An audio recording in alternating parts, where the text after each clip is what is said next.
Hello, Flickering Myth family, and all you ghosties out there. My name is EJ, and welcome to our channel. In this video, I am so excited to dive into what I think is one of the best legacy sequels we've ever got. Let's talk about Beetlejuice Beetlejuice.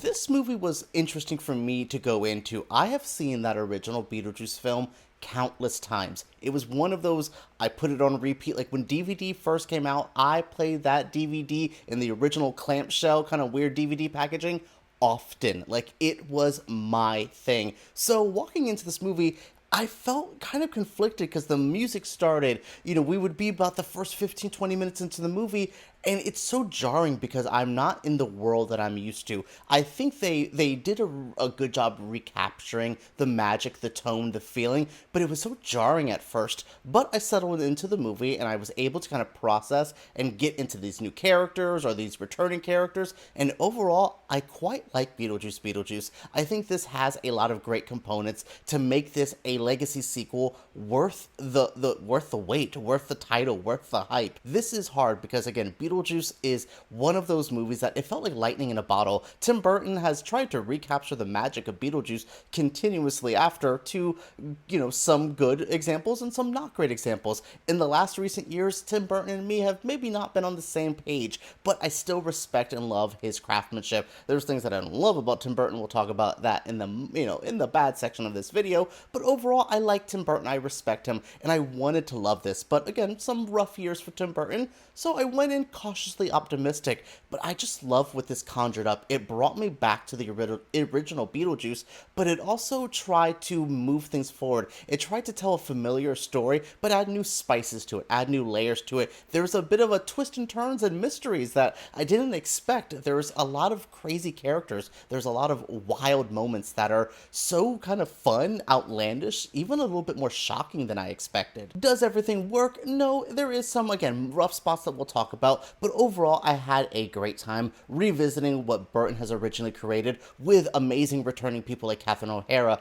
with Winona Ryder, and with Michael Keaton. Michael Keaton, boy, we like almost double, maybe triple our Beetlejuice time, and it feels worthwhile. There's only 17 minutes of him in the original film. In this movie, there is a lot of him, and it's not like we were spoiled. I was a little nervous about like, oh wow, we only had a limited amount of Beetlejuice in that first movie. What could it be with him returning to full capacity? Well, he's here, he's in a lot more of the movie, and Michael Keaton's so fun. He's not as fun and, he's not as quick and crazy and zappy as he was in the original film. He's definitely aged as a performer, but there's still that childlike amazement that I think made Beetlejuice such a fun, easy character to like. It's what Tim Burton does best, these childlike characters that maybe are weird or villainous or maybe just pure innocent people like a Pee Wee Herman, but they still have a fun edge. I love the edge to Beetlejuice. I love the edge of this film. It's darker, it's grittier, it's in your face, but it's still that fun, wacky vibe that you can only get from classic Tim Burton. This video is going to break down the good, the bad, and the spooky. Let's talk about the good. I absolutely love these characters. Seeing Lydia Deetz grown up is just a weird thing for me. This is a character I felt so attached to as a child, and to see her grown up, to see her be a mother to a young girl named Astrid, played by Jenna Ortega, it's amazing. The generation of women in this story, they're kind of each connections, and they're each different parts of grieving a loss in their life. I absolutely love Catherine O'Hara. She's been one of my favorite actresses my entire life. But wow, what a crazy, outlandish performance here. If you like her work on Schitt's Creek as Moira Rose, she is like Moira Rose on steroids. If you love Delia Deetz in the first film, you are going to love her so much in this film.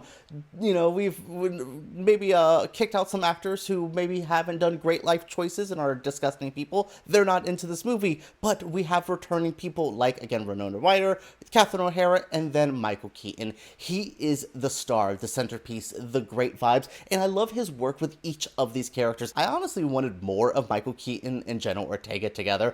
I think Jenna Ortega is such a bright energy that fits so well into the Tim Burton universe, but she's not a carbon copy of her mother, which I was really happy for, but I just wanted more scenes with her and honestly everybody, but more of Astrid and Beetlejuice, and this could have hit another level in the character department. I also will say I like the tone, the aesthetic, the absolute atmosphere that was created here. We spend way way more time in the afterlife world, and it is great. The set design, the character designs. This is just such a fun universe that feels bright and energetic, and even in this darkest moments, even in something pretty graphic, there's still a way of making it fun, light, that it's not hard to watch. I want to show this to my little one, and I'm like kind of conflicted because the movie is much darker than the original Beetlejuice. He loves the original Beetlejuice, as anyone should who has eyes and ears, but this one is a bit more edgier. There's a bit more of a Tim Burton but mature style here.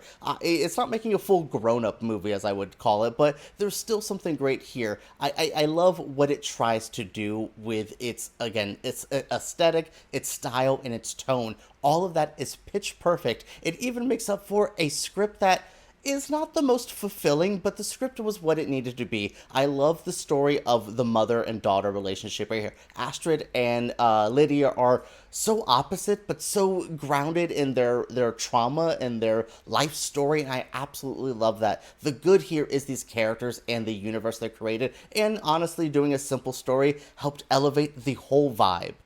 Some of the bad, look, I like all the characters here. Monica Bellucci as, Beetlejuice's ex-wife. Willem Dafoe as a actor who died and is now playing a cop because that's what he played when he was alive. These are fun characters, but what was the point?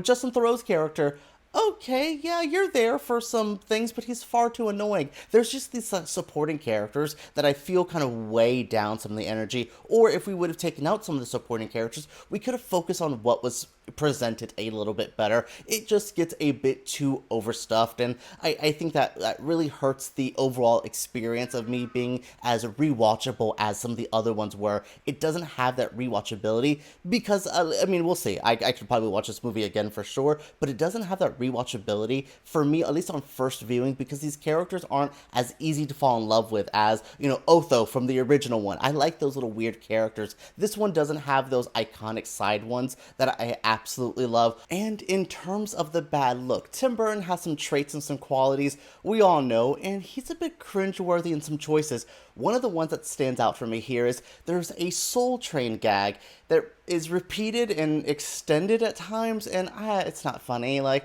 oh, Soul Train, let's do a Soul Train from the 70s throwback. Cringy. It's cringy. It just doesn't work. And I think there's choices throughout, some jokes, some things that I don't want to say are dated or worth like a canceling or too politically incorrect, but there's some of them that I'm just like, the humor can be a bit rough at times. And again, that's like that Soul Train joke, and there's just jokes throughout the film that I just feel are a bit clunkier. Maybe again, I like the 80s, late 80s, early 90s styling of humor and culture and pop culture references for the late 80s, early 90s that we got with the original Beetlejuice, where this one, I just was like, oh yeah, okay, those are funny jokes, those are funny references, okay, and those are just those little moments that keep me from fully falling in love with it. One of the other qualities here too that I think is missing is that Danny Elfman score. When it hits those notes of the original score, I'm brought back, I feel good, I love it.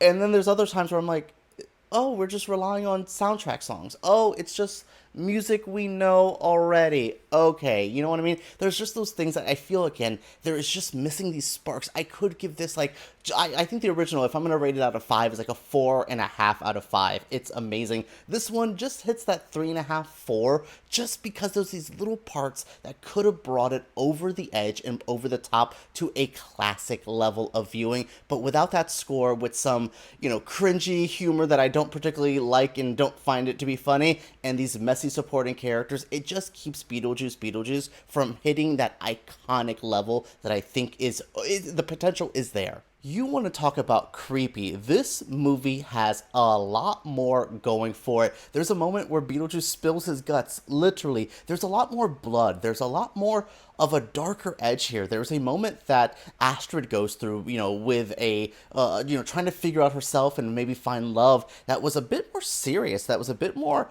oh, that's what we're doing? And I give the movie credit for trying to mature Beetlejuice's style and tone in that regard. I think some of the humor stays so juvenile, so really, but then we upgrade in so many other aspects that I find this movie to be conflicting there, where I love the maturity level. Do I think this movie is for as younger audiences as I thought the original one was? No, I think this is definitely a PG-13, hard on that 13. So I will say I like the creep factor. I like the added a bit of horror here. This feels way more like, if you called the original Beetlejuice a horror movie, people would be like, no, it's more comedy. It's this. This feels like a horror comedy, a throwback horror comedy that we don't get enough of nowadays, at least on a mainstream level. I love that Burton wanted to add more of that darkness, of that fun kind of horror elements that we really, really need in Beetlejuice to survive. It worked so well before, but enhance it. Give it that 2024 vibe